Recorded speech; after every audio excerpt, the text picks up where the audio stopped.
What in the world is prismatic magic?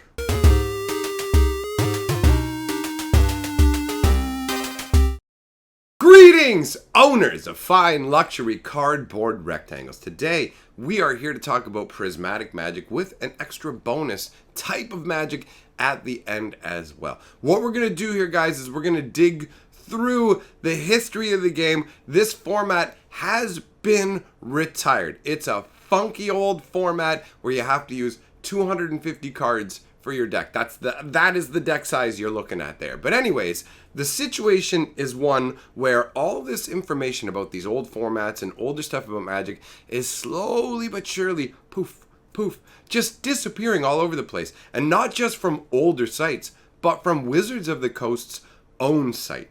In doing research for this prismatic episode, I found that a bunch of the links on Wizards' own site, even linking between articles, are dead and gone. This format officially died in 2015 when it was even removed from Magic Online. That's when it was basically final nail in the coffin, right? Not enough people were playing it. But these old pieces of history, they need to be preserved. And Wizards of the Coast isn't making the efforts to keep this old stuff available. The other websites are just disappearing because they're no longer useful. So we're going to time capsule it all up here on my channel. As I am the Magic historian, I shall protect the Magic history. And since I don't intend to lose my back catalog of videos and I'll transfer them to whatever the equivalent of YouTube is 20 years from now, whatever it is, we will make sure that the information about Prismatic is available for the people. So, that being said, let me travel on up into a mystical corner where I will be able to communicate to you guys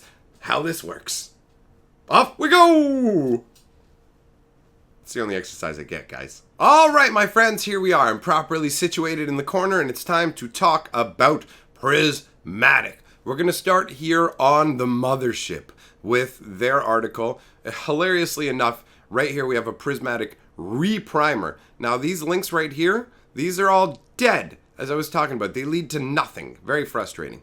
So, let's use this as your primer instead. Your deck must contain at least 250 cards. Your deck must contain at least 20 white cards, 20 blue cards, 20 black cards, 20 red cards, and 20 green cards. When it comes to multicolored cards and split cards, you get to pick which color they count as. So if you have a blue-red split card, you can count it as one of your blue cards or one of your red cards, but it doesn't count as both. Now, your deck can't use Battle of Wits, obviously. A lot of people, that's going to be the first thing they think of, Battle of Wits. We'll go over the banned list as well because, like I said, we're creating a time capsule here. We're storing all the information in 2018, and we're gonna save Prismatic for history.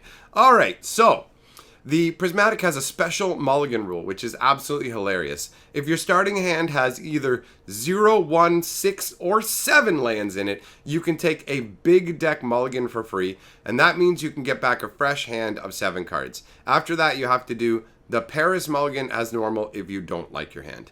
Note that if you take the big deck mulligan, your opponent has the opportunity to take 1, 2 for free. Same goes for you if your opponent takes a big deck mulligan.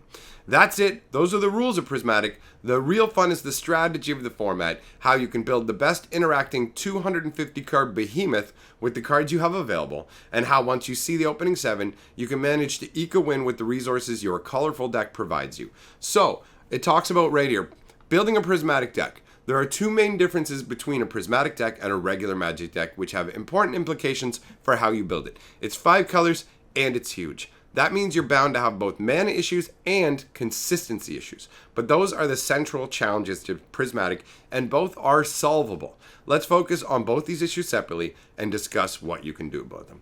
So in terms of the mana, it says mana is a 5-color format. It's obviously a steep hill to climb. Nowadays, you have more options than when this article was written. Bear in mind, this article was written in 2004. So, although you may get some enjoyment from looking at a crazy mix of cards in your opening hand, counting the number of different colored mana symbols and congratulating yourself on having traded for all those rainbow-rific rares, it's a lot more fun to actually be able to cast some of them. Follow these 3 rules and you'll be well on your way. Run enough land.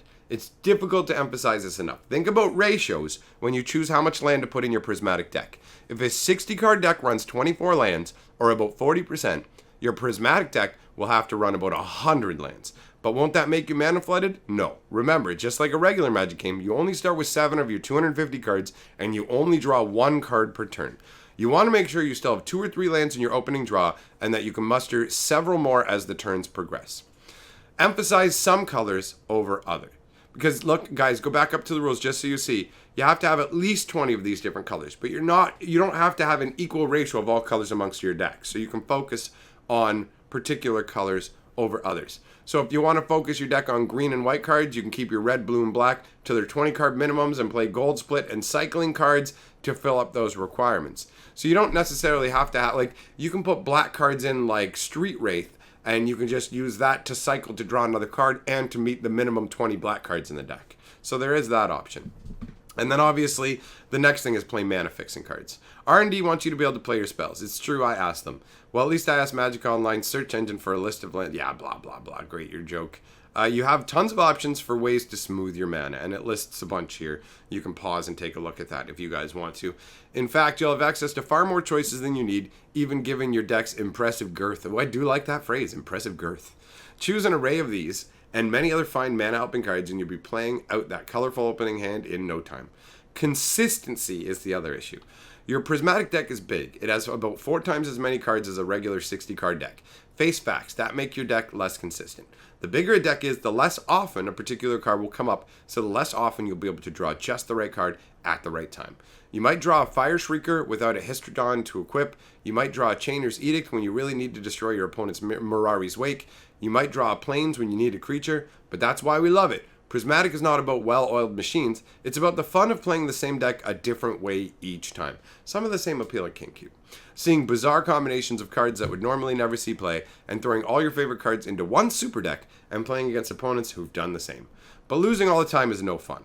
Luckily, you've got weapons to deal with this inconsistency. Again, follow these rules and your Prismatic deck will do the unexpected reliably.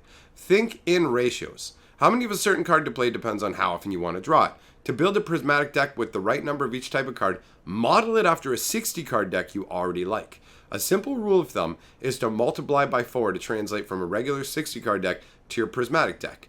So if your model 60 card deck has 8 small cheap creatures, your Prismatic deck should have about 32 creatures in the same role. So if you run 4 burn spells in a 60 card deck, you're going to want to have 16 in your Prismatic deck. This is just an approximation, of course, but it's a handy way to translate the larger deck size without having to whip out your calculator for more exact figures.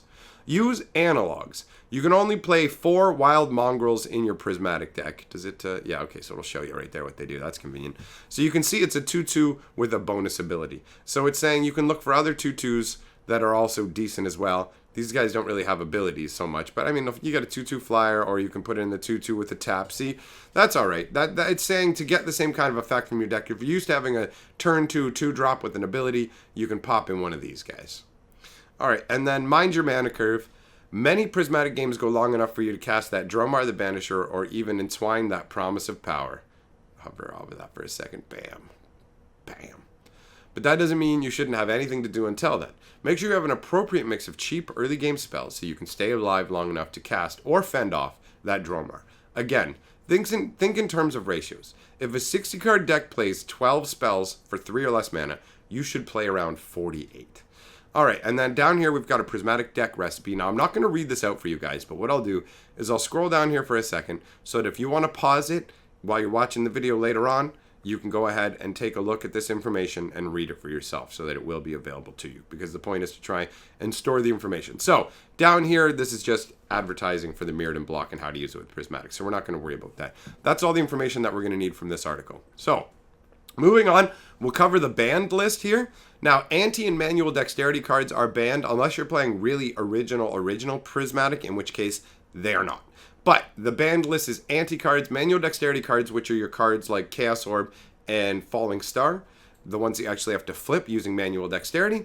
And then here's the actual list. So, you know what, screw it. I'll quickly read it out. Ancestral Recall, Balance, Battle of Wits, Bizarre Baghdad, Black Lotus, Bribery, Bringer of the Black Dawn, Buried Alive, Burning Wish, Channel, Congregation at Dawn, Crucible of Worlds, Cunning Wish, Demonic Consultation, Demonic Tutor, Detravore, Diabolic Intent, Dust Bowl, Earthcraft, Eladamri's Call, Enlightened Tuner, Entomb, Eternal Witness, Fabricate, Fastbond, Flash, Frantic Search, Gifts Ungiven, Glittering Wish, Grim Tutor, Gush, Hermit Druid, Idyllic Tutor, Imperial Seal, Insidious Dreams, Intuition, Library of Alexandria, Life from the Loam, Living Wish, Mana Crypt, Mana Drain, Mana Vault, Memory Jar, Merchant Scroll, Mind Twist, Mind's Desire, Mishra's Workshop, Mox Emerald, Jet, Pearl, Ruby, Sapphire, Mystical Teachings, Mystical Tutor, Necropotence, Oath of Druids, Personal Tutor, Regrowth, Rishid Import, Skull Clamp, Sol Ring, Steel Shaper's Gift, Sterling Grove, Strip Mine, Summoner's Pack, Sundering Titan, Supply and Demand, Survival of the Fittest, Sylvan Scrying, Time Vault, Time Walk, Time Twister, Tinker, Teleria West, Telerian Academy, Transmute Artifact, Treasure Cruise, Umazawa's Jite, Vampiric Tutor, Wheel of Fortune, Yawgmoth's Bargain, and Yawgmoth's Will. So that's the entirety of the banned list as of when the format was discontinued. If you wish to play it in the future, if there are cards that are analogs of these that are going to cause problems, you will need to include those on the banned list as well. There's an interesting little blurb here about the retired formats and how it's been retired now. In Prismatic or 5 Colors, it talks about basically what we've already gone over. It used to have a World Championship held as Gen Con. That's interesting. See, it also supports anti-cards. And an initial component, basically it's just saying that's an initial component of the Magic rules. It's been depreciated. What do we got next here? It was added to Magic Online when it was requested by a lot of users. It was added as Prismatic with some slight differences. The Big Deck Mulligan is also standard online. However, the 5 CRC eventually stopped sanctioning tournaments and changed leadership. Those were the group that, the 5 Color Ruling Council. They were the ones in charge of this. And the Magic Online Prismatic format was discontinued due to lack of interest in 2015. So it's gone. Now, trying to dig through the links and all the broken things, I wasn't able to find more information about Prismatic, but I did come across its successor, 5 Color Magic, which has been reborn. So we'll quickly cover this as well. 5 Color Magic is basically 300 card minimum deck, no more than 4 of any card, at least 25 of each color instead of 20. Multicolored cards work the same way as in Prismatic. Proxies are allowed for any number of cards in the deck. There are no sideboards. 5 color matches may be played for ante. So that's fun. And then determining play or draw uses the standard play or draw rules. It has 4 different 5 color mulligans. 0 land, 1 land, all land, and Paris. So pretty much the same situation we saw with Prismatic. Errata, there are particular cards that have errata. Contract from below, discard your hand, ante a card if playing for ante, draw 7 cards. Contract from below actually has a place in this format. Guys, it only costs 1 mana and we'll let you draw an entire new hand. That's amazing. Jeweled Bird now says, anti-Jeweled Bird if you own it, put a card other than this Jeweled Bird into your ante or its owner's graveyard, then draw a card. Chaos Orb and Falling Star have the text saying remove them from sleeve before flipping so you don't get a little bit of extra space and get to hit more cards. Alright, anything else here of really note? Having no permanents. Players with no non-proxy permanents may not speak. Ha! Ha! That's a funky little rule. Interesting. Alright. Oh, cool. And they instituted a rule for Chaos Orb and Falling Star. Basically, once a Chaos Orb or Falling Star is in play, you're not allowed to move cards around. Which is great, because honestly, a frustration with cards like Chaos Orb is you put it out and people can just spread their cards all over the place, tape them to walls. I've seen stuff like that happen. Alright, and 5 color legal promotional cards. This is cool too. Guys, for those of you who don't know, there are cards out there like the Mox Crystal, and these are traded in rarity groups. And basically, it's like a sticker, and they're stuck on a card, and these were created a long time ago for particular like promotional events and not official Magic cards, but they are accepted in 5 color like this. That's pretty neat, man. I really like that. So they've got the Mox Crystal, they've got Frankie, and they've got Aku Failing. So these are all the bonus cards here if you guys want to, well, you know what, I'll read them out for you. Mox Crystal, a 0 casting cost artifact that taps for a colorless mana. Frankie costs a red and a blue. He's a legendary cat. Sack him to deal 2 damage to target creature or player. Sack it to counter target anti-spell or activated anti-ability. Very cool. And Aku Failing is a red and a green for a legendary human wizard with a kicker of a blue. When he comes into play, if you paid the kicker cost, you may name a card. If you do, reveal the top card of your library. If it's the name card, you may play it from the top of your library until the end of turn without paying its cost. Sacrifice Aku to draw a card. Wow, that's a decent card.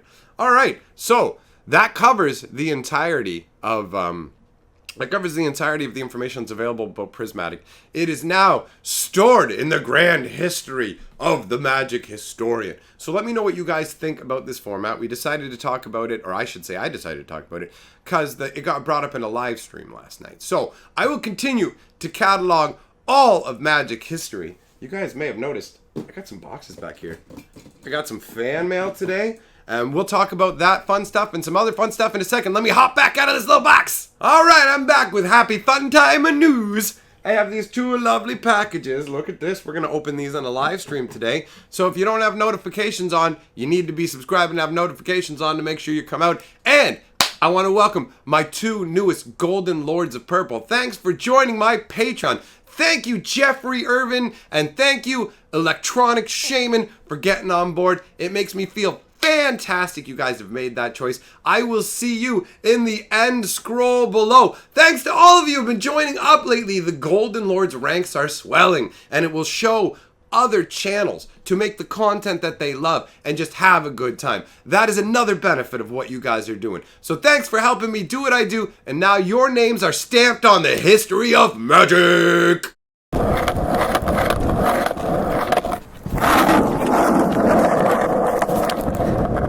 Alright, we're sneaking into the circus here.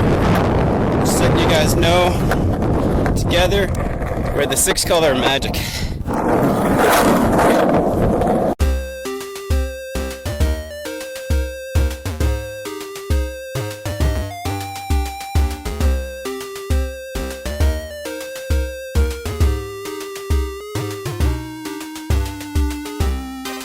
And I'm history, baby.